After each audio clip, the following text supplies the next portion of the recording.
সুপ্রিয় শিক্ষার্থী, আসসালামু আলাইকুম। আশা করি সকলেই ভালো আছো। আমি সাইমুম শরীফ তোমাদের সাথে আছি বাংলা দ্বিতীয় পত্র উচ্চারণের ক্লাস নিয়ে। আজকে আমরা ৫ নম্বরের উচ্চারণের ক্লাস করব এবং আজকে শিখব কিভাবে ব ফলার উচ্চারণ করতে হয়। তো ব ফলা খুবই গুরুত্বপূর্ণ। আমাদের বাংলায় যে উচ্চারণের নিয়ম বা উচ্চারণ আসে সেখানে উচ্চারণের নিয়মের মধ্যে ব ফলার উচ্চারণের নিয়ম আসতে পারে এবং ব ফলা থেকে সরাসরি শব্দের উচ্চারণ ১ নাম্বার তোমরা কমন পেতে পারো। তো আসো হচ্ছে ব ফলা কিভাবে উচ্চারণ করতে হয় সেটা আমরা একটু দেখে নিই। তো ব ফলা উচ্চারণ করতে গেলে এটা হচ্ছে আমরা দেখি আগে ব ফলা শব্দের কোথায় কোথায় বসতে পারে। ও শব্দের শুরুতে থাকতে পারে, ও শব্দের মাঝে থাকতে পারে, অথবা শব্দের শেষে থাকতে পারে। তো যদি শব্দের শুরুতে থাকে, ব ফলা যদি শব্দের শুরুতে থাকে, তাহলে সেই ব ফলা উচ্চারিত হয় না। এই ব ফলা উচ্চারিত হয় না। যদি শব্দের শুরুতে ব ফলা বসে, সেই ব ফলা কখনো উচ্চারিত হয় না। আচ্ছা, তাহলে আসো আমরা দেখি ব ফলা। আচ্ছা, তার আগে একটু বলে নিই যে ব ফলাটা আসলে কি। আমাদের হচ্ছে ৬টি মোট ফলা আছে। বাংলা ভাষা বাংলা ৬টি ফলা আছে। সেখানে ব ফলা, ম ফলা, জ ফলা, র ফলা, ন ফলা, ল ফলা। এই ৬টি ফলা আছে। তো সে ব ফলাটা আসলে আমরা যে ব পড়ি আমাদের যে ব্যঞ্জন বর্ণ রয়েছে একেবারে ক থেকে ম পর্যন্ত এই যে ২৫টি আমাদের বর্গীয় বর্ণ আছে। সেখানে দেখো ক, খ, ব এই একটা ব আমরা এখানে পড়ি। এবং আমরা অনেকেই ছোটবেলায় আদর্শ লিপি বা হচ্ছে আদর্শ লিপি এখনো পাবো, আমরা অনেকেই পড়েছি যে অন্তঃস্থ জ, র, ল, ব। এই যে এটা একটা এই যে বটা, এই বই মূলত ফলা হিসেবে ব্যবহার করা হয়। ঠিক আছে? এই ব আসলে কিন্তু ফলা না, এই বটা ফলা হিসেবে ব্যবহার করা হয়। এখন এই ব ফলা এটা হচ্ছে সংস্কৃত বা সংস্কৃত থেকে এসছে। সংস্কৃত যে শব্দগুলো আছে, তৎসম শব্দগুলো রয়েছে, সেই তৎসম শব্দের অধিকাংশ জায়গায় ব্যবহার করা হয়। হ্যাঁ? এইবার আসো যদি শব্দের শুরুতে তাহলে বসে, তাহলে সেই ব ফলা কখনো উচ্চারিত হয় না। তাহলে ১ম এ আমরা আসি, এই যে শব্দের শুরুতে ব ফলা রয়েছে, এটার উচ্চারণ কি বলতো? এটার উচ্চারণ বলতে পারবে? স্বামী। এটার উচ্চারণ কি? স্বামী। ঠিক আছে? তাহলে আমরা কি লিখবো? স্বামী। কোন স? আমাদের তালব্য স। স্বামী উচ্চারণ হচ্ছে স্বামী। হ্যাঁ? তো আমরা তালব্য স, দন্ত স এর উচ্চারণও আমরা দেখব। তো হচ্ছে যখন আরেকটা জিনিস মাথায় রাখবা, সে তালব্য স হোক আর দন্ত স হোক, তার সাথে যদি ব ফলা থাকে, সামনে যদি ব ফলা থাকে, সেই স অবশ্যই তালব্য স হয়। তাহলে এখানে লিখবো সা আর হচ্ছে মি। সা, মি। ঠিক আছে? আমরা দীর্ঘই দেই নাই, দীর্ঘই কারণ হয় না, এ মূলধনী নয়, এইজন্য হ্রস্ব ইকার ব্যবহার করেছি। আচ্ছা, এর পরেরটা কি বলতো? স্বাধীন। পরেরটা কি? স্বাধীন। তাহলে এই যে ব ফলা উচ্চারিত হচ্ছে না, এখানে যে ব ফলা আছে, সেই ব ফলা উচ্চারিত হচ্ছে না। তাহলে এটা আমরা লিখবো সা, এরপরে ধীন। স্বাধীন। ধীন, থেমে যাচ্ছি। ধীন, এখানে হচ্ছে ব্যঞ্জন চিহ্ন। এই জন্য এটা কি হবে? হর্ষ চিহ্ন দিতে হবে। ওকে? এরপরে আসি, এটা হচ্ছে কি? স্বল্প। ব ফলা উচ্চারিত হবে না, স্বল্প। দেখো আমাদের 90% 90% 90% শব্দ কিন্তু আমরা সঠিক বলি। এগুলো কিন্তু স্বামী, তোমার নিয়োগ পড়া লাগবে না। তুমি স্বামী বলো, ব ফলা উচ্চারিত হচ্ছে না। স্বাধীন, আমরা স্বাধীন উচ্চারণ করি স্বভাবতই। হ্যাঁ, স্বল্প, দ্বিগুণ, স্বদেশ, শ্বাস, জ্বালা। কখনো এসে তুমি ব দিয়ে উচ্চারণ করতে যাও, হবে না কিন্তু। তাহলে এই যে একটা বিষয় আমরা সাধারণভাবে যদি মাথায় সেট আপ দিই যে আমরা তো শুদ্ধই উচ্চারণ করি, সেটাই শুধু লিখে দিব। হ্যাঁ? তো স্বাধীন শব্দের উচ্চারণ স্বাধীন। তাহলে এবার কি হবে? স্বল্প। স্বল্প কি হবে? স্বল। অবশ্যই তালব্য স, স্বল। এখানে কি? ও। স্বল্প। আমরা এখানে হর্ষ দিলাম কারণ ওটা ব্যঞ্জন। থেমে গেছে। স্বল, থেমে গেছে। এরপরে ও। এরপরে কি? দ্বিগুণ। দ্বিগুণ। ব ফলা উচ্চারিত হবে না। ঠিক আছে? দ্বিগুণ। দ্বিগুণ। অবশ্যই দন্ত না। এখানে কি হবে? মূর্ধন্য আছে, কিন্তু এখানে কি? দন্ত না। আচ্ছা, তাহলে এই ৩টা তোমরা পারবে কিনা দেখো তো তোমরা। এই ৩টা, ঠিক আছে? স্বদেশ, শ্বাস এবং জ্বালা। এই ৩টা তোমরা খাতায় লিখে ফেলো। ঠিক আছে? এটা তোমাদের কাজ। এবার আসো, আমরা যদি ব ফলা শব্দের মাঝে অথবা শব্দের শেষে পাই, তাহলে কি হবে? শব্দের শুরুতে উচ্চারিত হবে না, শব্দের মাঝে বা শেষে পাইলে সেই ব ফলা দ্বিত্ব হবে। দ্বিত্ব। দ্বিত্ব মানে কি?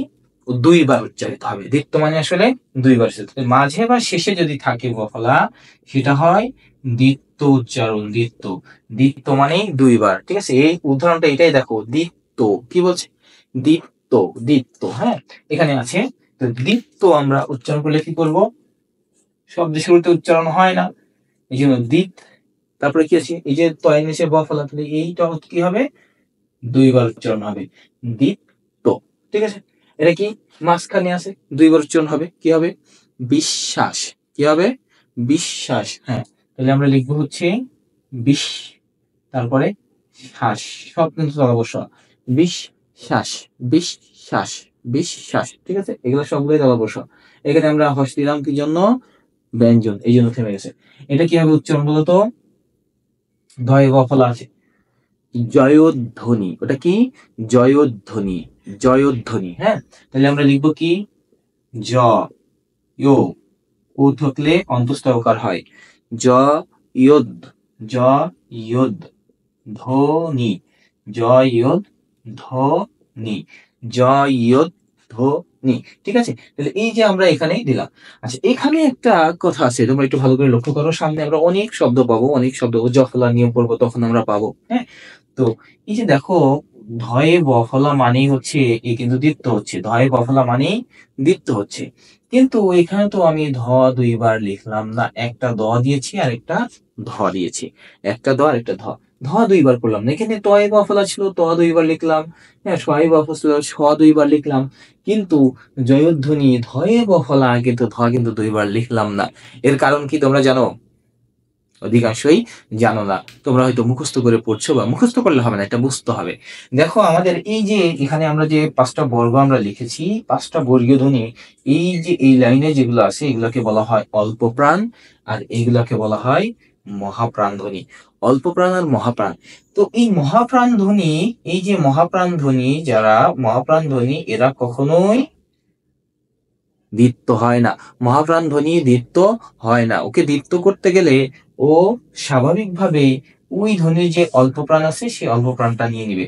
যেই জন্য, যেহেতু ধ দুইবার দ্বিত্ব, দয়ে গফল আছে, দুইবার হওয়ার কথা, কিন্তু স্বাভাবিকভাবে তুমি উচ্চারণ করো জয়ধ্বনি, ধ দিতে গেলেও কিন্তু উচ্চারণে আসবে না।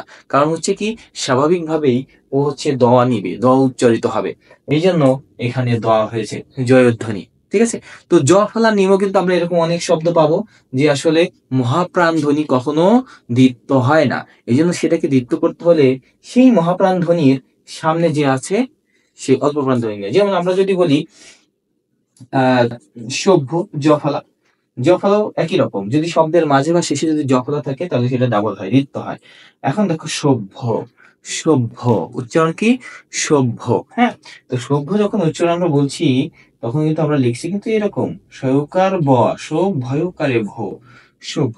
ব কিন্তু দুইবার হলো না, ডাবল হলো না, দ্বিত্ব হলো না, একটা ব হয়ে গেছে, একটা ব হয়ে গেছে, ভ দুইবার হলো না। কেন?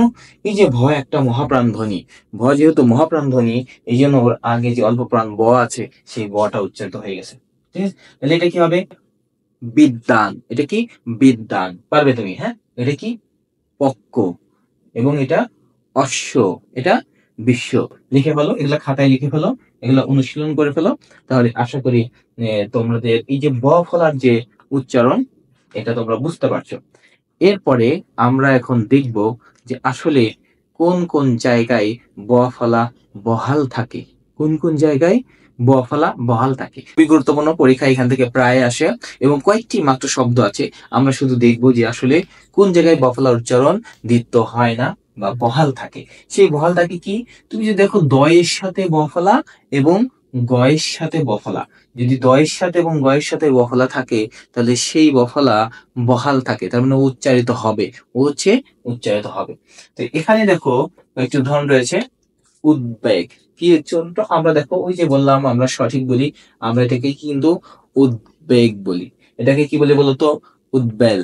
এটা কি? উদ্বোধন। ঠিক আছে, এটা উদ্বুদ্ধ। এটা কি? উদ্বাস্তু। দিগ্বিজয়, দিগ্বিদিক। তাহলে এইগুলো তুমি এখন পারবে, দেখো তো। তাহলে এটা হচ্ছে উদ্বেগ, উদ্বেগ, উদ্বেগ। ঠিক আছে, আচ্ছা তাহলে এটা কি হবে? উদ্বেল, উদ্বেল। এটা কি হবে? উদ্বোধন। ঠিক আছে, এটা হচ্ছে উদ্বোধন। ঠিক আছে, এটা কি হবে? উদ্বুদ্ধ, উদ্বুদ্ধ। ঠিক আছে, এটা কি হবে? দিগ্বিজয়, দিগ্বিজয়। এই যে ব কিন্তু উচ্চারণ হচ্ছে, তাহলে এই যে যে শব্দগুলো আমরা দেখলাম, এই শব্দগুলা প্রত্যেকটি কি হবে? ব ফলা উচ্চারিত হবে। তোমার কাজ কি? তুমি অনুসরণ করে ফেলো, উদ্বাস্তু এবং দিগ্বিজয় এই দুইটা চটপট লিখে ফেলো। আরেকটা জায়গা আমরা ক্লিয়ার হয়নি, যদি যুক্ত বর্ণের সাথে বফলা থাকে সেই বফলা উচ্চারিত হয় না। হ্যাঁ, যুক্ত বর্ণের সাথে যদি বফলা থাকে সেই বফলা উচ্চারিত হয় না। সেটা কেমন কি? আমি যদি বলি এখন শান্ত না, শান্ত না, এই যে যুক্ত বর্ণ নয় তো যুক্ত বর্ণ, তার সাথে কিন্তু বফলা রয়েছে, শান্ত না। যদি এই যুক্ত বর্ণের সাথে বফলা হয় তাহলে সেই বফলা উচ্চারিত হয় না। কারণ কি? কারণ যখনই যুক্ত বর্ণ হয়ে যাচ্ছে এই বফলার কোনো উচ্চারণের সময় ওর কোনো আর মূল্য থাকছে না। শান্ত, ওই বফলার কোনো মূল্য থাকছে না, এই জন্য শান্ত না। ঠিক আছে, তাহলে কি হবে? শান্ত এবং না। এইভাবে যদি যুক্ত বর্ণের সাথে বফলা থাকে তাহলে সেই বফলা উচ্চারিত হয় না। আজকে শিখলাম যে বফলা উচ্চারণ কিভাবে করতে হয়। যদি শব্দের শুরুতে হয় তাহলে সেই বফলা উচ্চারিত হবে না, এবং শব্দের মাঝখানে বা শেষে থাকলে বফলা উচ্চারণে দ্বিত্ব হয়। এবং যদি বফলা দয়ের সাথে এবং গয়ের সাথে থাকে তখন সেই বফলা উচ্চারিত হয়। এই যে এই উদাহরণগুলো আমরা দেখলাম, আশা করি তোমরা বুঝতে পেরেছো। এবং এই বফলা খুবই গুরুত্বপূর্ণ, বফলা থেকে পরীক্ষায় অন্তত একটি প্রশ্ন আসার সমূহ সম্ভাবনা রয়েছে। তোমরা যদি এটা ভালো করে বুঝে থাকো, আশা করি এখান থেকে 1 মার্ক তোমরা নিশ্চিত হতে পারবে। ধন্যবাদ সকলকে।